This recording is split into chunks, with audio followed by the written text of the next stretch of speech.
Balitang Espesyal.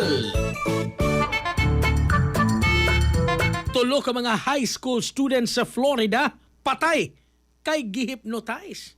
Atong susihon ang istorya nini. Pinaagi ni katropang Raybox.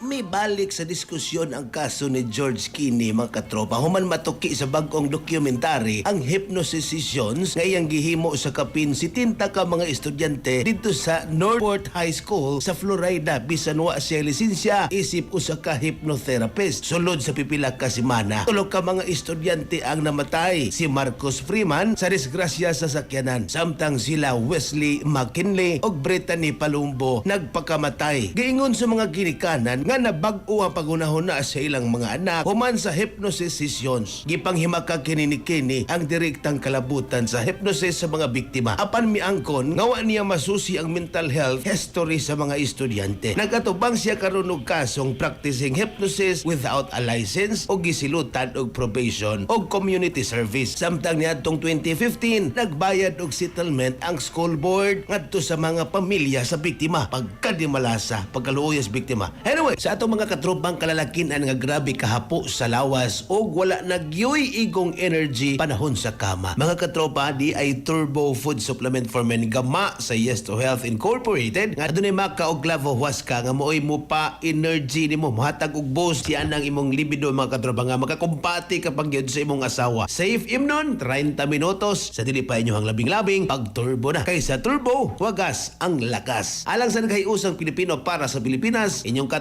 katropang Raybox alang sa Balitang Espesyal. Kasikas Express. Balita